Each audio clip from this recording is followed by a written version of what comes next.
भैया, क्या आप सभी तैयार हैं? अगर आप सभी तैयार हैं तो चलिए शुरू करते हैं। नमस्कार साथियों, मैं अजय चौधरी आपका भाई। आज की सभा में मेरे साथियों आपका बहुत ज्यादा स्वागत करता हूं भैया। जो पिछली सभा करी थी ना मैंने क्लास 12 चैप्टर नंबर 7 समाकलन की, उसमें मैंने आपको प्रश्नावली 7.5 के कौन से सवाल को समझा दिए थे भैया? सवाल नंबर 17 और एग्जाम्पल नंबर 11। तो आज की सभा हम सवाल नंबर 18 और 19 दोनों को कंप्लीट करेंगे। तो अपना ध्यान फालतू बकवास इधर उधर की जगहों से हटाकर कहां पर केंद्रित करना है मेरे साथियों? हमें इस बोर्ड पर केंद्रित करना है। तो सवाल नंबर 18 क्या है मेरे भाई? सवाल नंबर 18 ये रहा, समाकलन x square plus 1 x square plus 2 divide में एक्स स्क्वायर प्लस 3 और एक्स स्क्वायर प्लस 4। मेरे साथियों एक ये सवाल है, माना हमारा एक्स स्क्वायर प्लस 1, इसमें हमने कैसे प्रतिस्थापन किया था? किसके लिए प्रतिस्थापन किया था मेरे साथियों? इसमें हमने प्रतिस्थापन किया था, एक एग्जांपल है, इसमें हम प्रतिस्थापित करेंगे किसके लिए? केवल और केवल पार्शियल फ्रैक्शन, आंशिक भिन्न वाले भाग के लिए, ना कि समाकलन वाले भाग के लिए। क्योंकि मेरे साथियों एक्स स्क्वायर को जब प्रतिस्थापित करेंगे तो 2x हमें कहीं पर भी गिवन नहीं है ना, कहीं पर गिवन इसका अवकलज, इसमें भी कहीं पर भी 2x का अवकलज, सॉरी एक्स स्क्वायर का अवकलज 2x गिवन नहीं है। तो क्या करेंगे? गिवन नहीं है तो एक्स स्क्वायर को मानेंगे, इसमें भी केवल और केवल किस हिस्से के लिए मानेंगे? आंशिक भिन्न वाले हिस्से के लिए। चलिए करते हैं भैया, आ जाइए।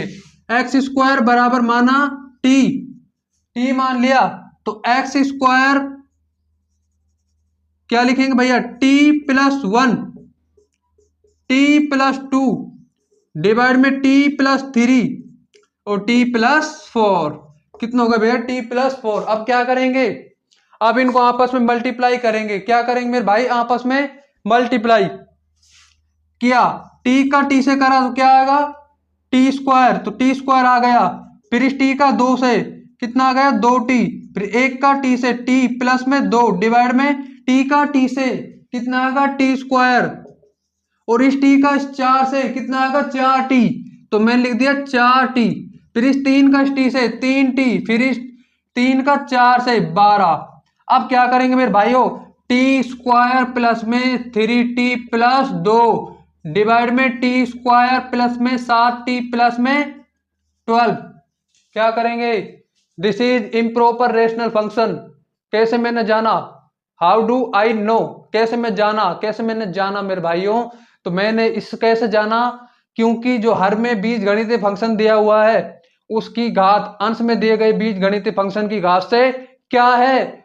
कम है, इसलिए मैंने इसे पहचान पाया। तो अब क्या करेंगे? लॉन्ग प्रोसेस मेथड, लंबी भाग विधि का उपयोग करेंगे। तो इधर देखते हैं मेरे साथ, लंबी भाग विधि, इधर की तरफ टी स्क्वायर लंबी भाग विधि टी स्क्वायर प्लस में 7t प्लस में 12। यहां पर क्या है? टी स्क्वायर प्लस में 3t प्लस में 2। कैसे लंबी भाग विधि का यू को लगाते हैं? इस टी स्क्वायर का इसमें भाग, इस टी स्क्वायर का इसमें भाग लगेगा, तो टी स्क्वायर का टी स्क्वायर में भाग लगा तो मेरे पास क्या आया? 1। अब क्या करेंगे? जो यहाँ पास आता है इसका इसमें भाग लगाया जाएगा, सॉरी इसका इससे गुणा किया जाएगा। करो भैया गुणा। 1 का टी स्क्वायर से करेंगे तो टी स्क्वायर आएगा, और 3t से करेंगे तो 7t से करेंगे तो 7t आएगा, और 12 से करेंगे तो 12, यानी कि टी स्क्वायर प्लस में 7t प्लस में 12। अब क्या करेंगे? अब इसको इसमें से घटा देंगे। तब तक करेंगे मेरे साथ, तो जब तक की पावर हमारी अंश में हर में जो बीज गणितीय फंक्शन दिया गया इससे कम न हो जाए। क्या हमारा पर्पज ऐसा करने का? यही हमारा पर्पज है भैया। तो देखिए माइनस माइनस माइनस खत्म, क्या बता? माइनस में 4t, माइनस में 4t माइनस में 10। क्या इसमें t की घात? क्या इसमें t की घात हर में जो बीज गणितीय फंक्शन है t वाला उसकी घात से कम है या अधिक है मेरे भाइयों? कम हो जाती है, यानी कि 1 minus common 4t plus 10, 4t plus 10 divide में टी स्क्वायर प्लस में 7t प्लस में 12। इसके क्या फैक्टर करेंगे? अब इसके हम फैक्टर कर देंगे मेरे भाइयों, t प्लस 3 और t प्लस 4, यही तो इसके फैक्टर हैं, यही इसके गुणनखंड है। तो 1 माइनस में 4t प्लस में 10 t plus 3 t plus 4, t+3 और t+4। अब क्या करेंगे, अब आ जाइए क्या करते देखो, अब हम क्या करेंगे, इंटीग्रेशन बाय पार्शियल फ्रैक्शन, आंशिक भिन्न विधि का उपयोग करेंगे मेरे भाइयों। तो अब किसका उपयोग करेंगे हम, आंशिक भिन्न विधि का। यहां से शुरू करते हैं, आंशिक भिन्न विधि का उपयोग करेंगे। देखिए मेरे भाइयों, आपके पास क्या प्राप्त हुआ है, हमारे पास प्राप्त हुआ है 1 माइनस क्या प्राप्त हुआ है मेरे दोस्तों, 1 माइनस 4t+10 डिवाइड में क्या फैक्टर्स है, अरे क्या फैक्टर्स है, t+3 और t+4, यानी कि t+3 और t+4 कितना होगा भैया, t+3 t+4। अब क्या करेंगे, इंटीग्रेशन बाय पार्शियल फ्रैक्शन, आंशिक भिन्न विधि का उपयोग करेंगे। तो मेरे भाइयों कैसे करते हैं देखो, 4t+10 t+3 कितना मेरे भाइयों, t+3 t+4 हो गया। क्या लिखेंगे, t+3 क्या है, लीनियर फंक्शन, रेखिक फलन। तो अंश में क्या आएगा, अगर हर में रेखिक फलन हो तो अंश में कौन सा फलन आता है मेरे दोस्तों, अंश में आता है अचर। तो यानी कि a/t+3, यहां पर भी रेखिक तो अचर b/t+4। अब क्या करेंगे भैया मेरे दोस्तों मेरे साथियों, अब करेंगे देखो, t+3 का t+3 से कैंसिल, क्या बचेगा, आप पास बचेगा 4t+10। अरे क्या बचेगा, 4t+10। इसे आप इक्वेशन नंबर 1 मान सकते हो या इसे माने मेरे साथियों, अभी किसी भी नहीं मानेंगे। इक्वेशन नंबर 1, a बराबर t+3 से t+3 cancel, t+4 plus t+4 से t+4 कैंसिल, क्या बचेगा हमारे पास बचेगा t+3। कितना मेरे भाइयों, t+3। अब क्या करेंगे, अरे इसमें से मान इसमें रखेंगे, इसको मान लेते हैं, कुछ भी मान लो, इसको माना मैंने, समीकरण 1 मान लिया और इसको 2 मान लिया भैया। अब t बराबर क्या रखेंगे, t बराबर -3, कितना रखेंगे, t बराबर -3, किसमें, इस 2 में, तो 4 इंटू -3 प्लस में 10 बराबर a, -3 प्लस 4 प्लस में b, -3 प्लस 3, क्या हो गया, -3 प्लस 3, ये वाला पद 0 हो जाता है मेरे साथ। तो हमारे पास क्या बचेगा फिर, -12 plus 10 is equal to a, कितना बचेगा, क्योंकि -3 प्लस 4 हमारे पास 1 बच जाता है। क्या बच जाता है मेरे साथियों, 1। तो देखें a बराबर हमारे पास कितना आ गया, a बराबर हमारे पास आ गया -2, a बराबर मेरे साथियों -2 आ गया। अब b की वैल्यू हमें ज्ञात करनी है, हमें इन स्टेपों को हटाना पड़ेगा मेरे साथियों। तो इन स्टेपों को हटा देते हैं भैया। बोर्ड छोटा है मेरे साथियों, सपना बहुत बड़ा है, बहुत ही ज्यादा बड़ा है मेरे साथियों। तो देखें क्या करते हैं, इन स्टेपों को हटा देते हैं। अब क्या रखेंगे, समीकरण 2 में x बराबर t बराबर कितना रखेंगे, इस बार रखेंगे मेरे भाइयों 4, t बराबर -4।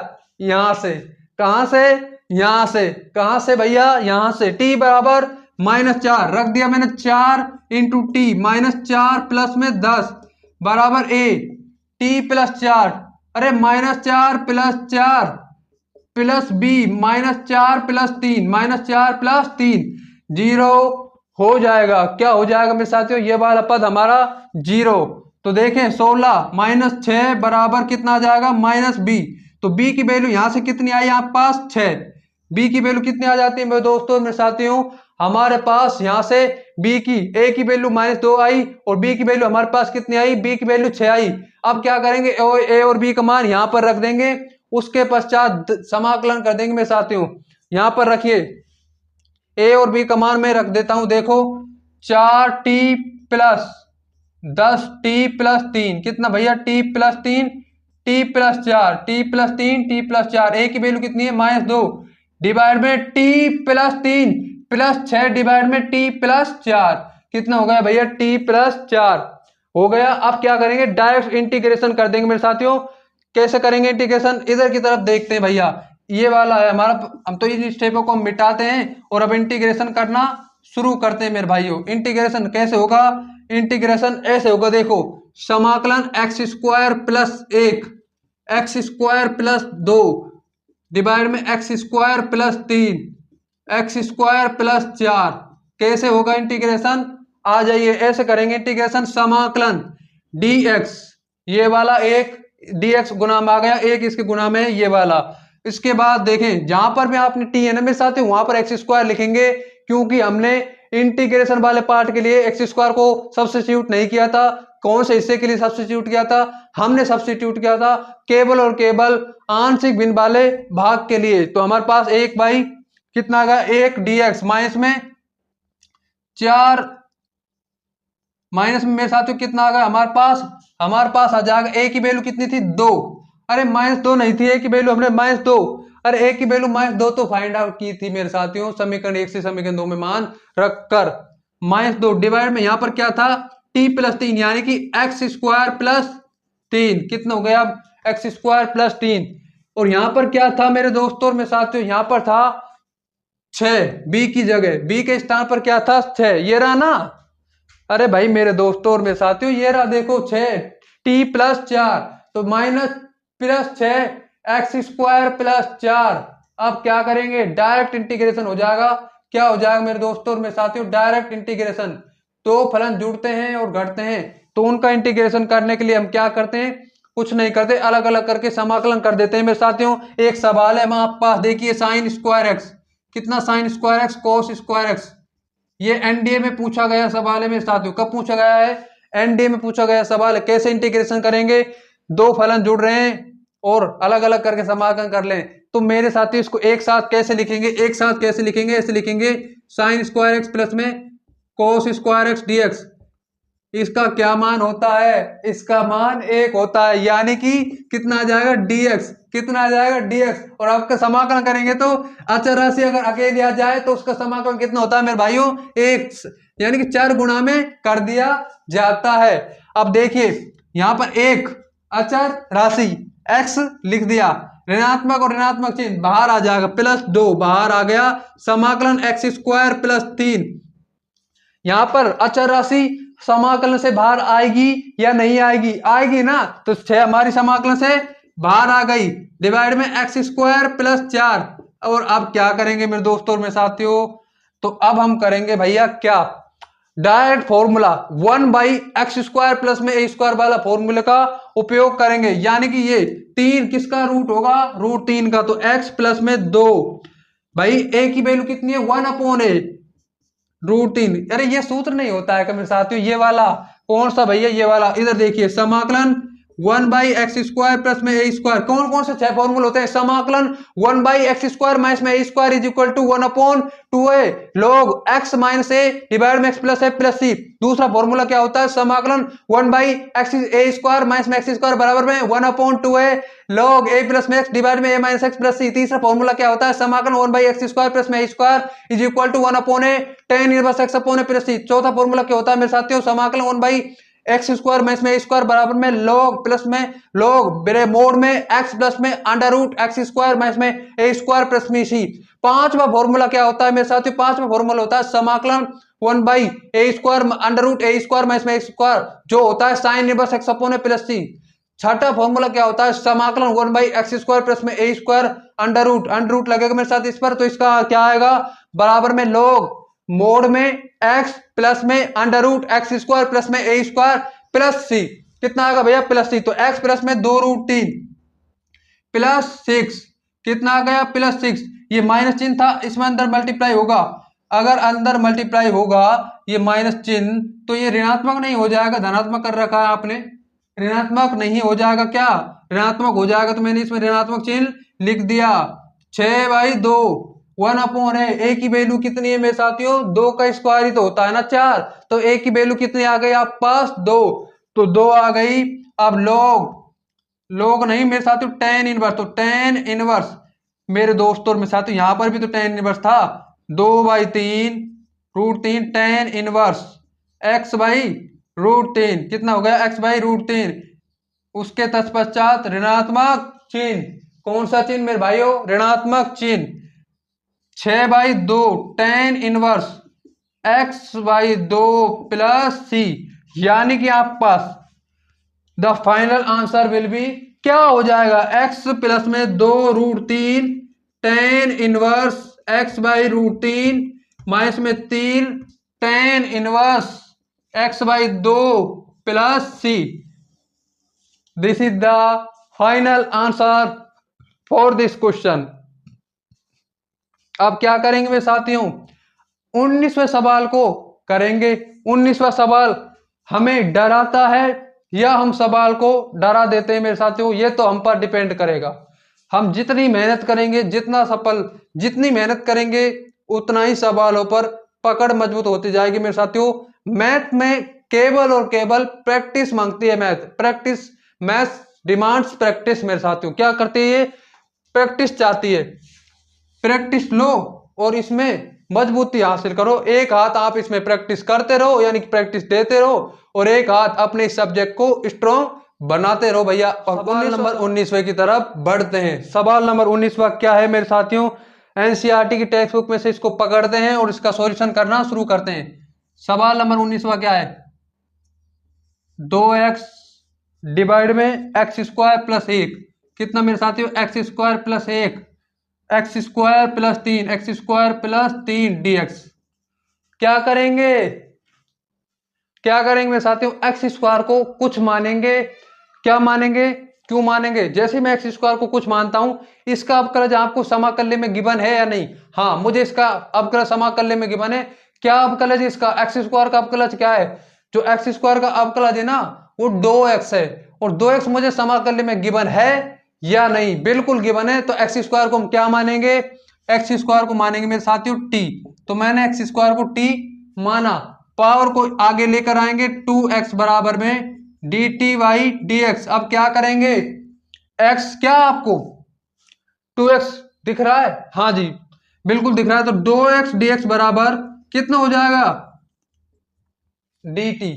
जहां पर मैं आपको 2x dx नजर आ रहा है, उसके स्थान पर हम क्या लिख देंगे मेरे साथियों, उसके स्थान पर हम लिख देंगे dt। और जहां पर भी x² नजर आ रहा है उसके स्थान पर तो हमने t सब्स्टिट्यूट किया ही है। तो लिखते हैं समाकलन dt, नया इंटीग्रल कि क्या बन गया, x प्लस 1 x यानी कि sorry t plus 1 t plus 3 कितना बन गया, t प्लस 1 t प्लस 3 कितना बन गया, t प्लस 1 t प्लस 3। अब क्या करेंगे, now B use partial fraction method. क्या करेंगे भैया, पार्शियल फ्रैक्शन मेथड। क्यों यूज करेंगे, देख लो आपको फैक्टर दिए हुए हैं और ये एक रेशनल फंक्शन है, प्रॉपर रेशनल फंक्शन है, उचित परिमेय फलन है भैया। तो चलो करते हैं समाकलन t प्लस 1 आंशिक भिन्न कैसे करेंगे, ऐसे करेंगे देखो, t प्लस 1 t प्लस 3 बराबर में a t plus 1 plus b t plus 3। अब क्या करेंगे, आ जाइए वो करेंगे जो अब हम करना चाहते हैं। 1 बराबर a t प्लस 1 से t प्लस 1 कैंसिल, क्या बचेगा t प्लस 3, t प्लस 3 से t प्लस 3 कैंसिल, क्या बचेगा t प्लस 1। अब क्या करेंगे, इसको 1 और इसको 2, फिर क्या करेंगे, अब जो करेंगे इसमें से t बराबर -1, t बराबर -1 हम कहां पर रखेंगे, t बराबर -1 मेरे साथियों हम रखेंगे समीकरण नंबर 2 में। जिससे रखने का क्या कारण है, रखने का जो कारण है मेरे दोस्तों और मेरे साथियों वो ये है कि हमें a की वैल्यू प्राप्त कर लेंगे। तो t बराबर हमने रख दिया -1, तो 1 बराबर a -1 प्लस 3 b -1 प्लस 1 कितना हो जाएगा मेरे दोस्तों और मेरे साथियों, 0। ये कितना हो जाएगा, 0। तो यहां पर क्या बचेगा आप पास 2, तो a की वैल्यू आप पास जो आएगी ना वो आएगी मेरे साथियों a बराबर 1/2। तो a की वैल्यू तो आप पास 1/2 आ गई। अब क्या करेंगे, a की तो आ गई, b की कैसे निकालेंगे, t बराबर इस बार दिस टाइम क्या पुट अप करेंगे, t बराबर -3। तो t बराबर -3 किसमें, समीकरण 2 में t बराबर -3 रखेंगे। मैंने समीकरण 2 में t बराबर क्या रख दिया मेरे साथियों, समीकरण 2 में मैंने रख दिया t बराबर -3। तो मैंने -3 रखा, 1 बराबर a -3 plus 3 plus b -3 plus 1, -3 plus 1। अब क्या करेंगे? अब मेरे दोस्तों और मेरे साथियों हम करेंगे, देखो ये वाला पद 0, फिर आपके पास क्या बचेगा? आपके पास बचेगा -2b। तो b की वैल्यू कितनी आएगी? b की वैल्यू आ जाएगी मेरे साथियों -1/2। a की वैल्यू 1/2 आ गई, b की वैल्यू -1/2 आ गई। इन दोनों वैल्यू को समीकरण नंबर 1 में रखेंगे। उसके पश्चात हमारा क्या स्टेप होगा? उसके पश्चात जो हमारा स्टेप होगा वो होगा मेरे दोस्तों और मेरे साथियों क्या? समाकलन करने का। क्या करने का? समाकलन करने का भैया। तो देखते हैं, इधर की तरफ बोर्ड छोटा है तो सपना तो अपना बड़ा ही होना चाहिए मेरे साथियों। हमेशा सपना, dream are bigger bigger than your imagination. आपकी कल्पना से भी ज्यादा सपने होने चाहिए मेरे साथियों, बहुत बड़ा सपना होना चाहिए। तो देखें भैया क्या करते हैं, देखो समीकरण ये हो गया, ए और बी की वैल्यू समीकरण 1 में रखेंगे। क्या है समीकरण नंबर 1? 1/t+1 t+2 3 तो ए की वैल्यू कितनी है? 1/2 डिवाइड में t+1। बी की वैल्यू कितनी है आपके पास? -3 डिवाइड में t+3। अब क्या करेंगे? अब इंटीग्रेशन करेंगे मेरे साथियों। तो इंटीग्रेशन करने पर 1/t+1 t+3 कितना हो जाएगा भैया? t+1 t+3 बराबर में 1/2 हमारा बाहर आ जाता है। 1/2 बाहर आ गया। इंटीग्रेशन 1/t+1 कितना? t+1 -3 बाहर। अवकलन हो चाहे समाकलन हो, अच्छा रस यार बाहर ही तो आती है तो बाहर यहां पर भी आएगी समाकलन से। क्या बचेगा आपके पास? 1/t+3 1/t+3। अब क्या करेंगे? 1/2 1/t+1 t+1 1/t+1 का अवकलन हर कोई जानता है, डायरेक्ट लोगों पर हो जाता है। क्यों लोगों पर हो जाता है? क्योंकि जो आपके पास ये हर है, अब हर में जो t+1 दिया हुआ है इसका अवकलज क्या पता है आपको? इसका अवकलज 1 होता है। तो समाकलन कितना होता है? अगर किसी फलन का अवकलन आपको डायरेक्ट दिया गया हो, अगर किसी फलन का अवकलन आपको डायरेक्ट दे दिया जाए, अंश का, अरे अंश का अवकलन, सॉरी हर का अवकलन अंश में दिख जाए तो समाकलन क्या हो जाता है? समाकलन डायरेक्ट लॉग हो जाता है मेरे साथियों। क्या हो जाता है भैया? Direct log. यानी कि आपके पास क्या आएगा यहां पर? हमारे पास जो आएगा वो आएगा मेरे दोस्तों और मेरे साथियों 1/2 log t+1। कितना आ जाएगा? t+1 -3 log t+3 कितना बेटर साथियों? t+3 कितना आ जाएगा हमारे पास? t+3 यहां पर कितना आएगा मेरे साथियों? t+3 मैंने लिख दिया t+3 प्लस c। अब मेरे दोस्तों और मेरे साथियों क्या करेंगे? क्या इसे t के रूप में छोड़ देंगे? नहीं, इसे t के रूप में नहीं छोड़ेंगे। समाकल्य जब x के रूप में दिया गया है, क्या दिया गया है? समाकलन 2x डिवाइड में x² + 1 x² + 3। तो क्या हम इसे t के रूप में छोड़ेंगे? नहीं छोड़ेंगे भाई। क्यों नहीं छोड़ेंगे? कारण यही है छोड़ने का, नहीं छोड़ने का, क्योंकि उसका जो समाकलज है, इंटीग्रल है, वो हमें किसके रूप में मिलना चाहिए? वो मिलना चाहिए मेरे साथियों x के रूप में, यानी कि उसी चर के रूप में जो आपको समाकल्य में दिया गया है। 1/log t के स्थान पर क्या मानेंगे? x² + 1 -3 log x² + 3 plus c। अब क्या करेंगे? 1/2 कोई ना, यही हमारा फाइनल आंसर हो जाएगा मेरे साथियों, कुछ नहीं करेंगे। This is the final answer for this question मेरे साथियों, यही हमारा फाइनल आंसर हो जाएगा। क्या है? 1/2 log x² + 1 -3 log x² + 3 plus c। This is the final answer मेरे साथियों।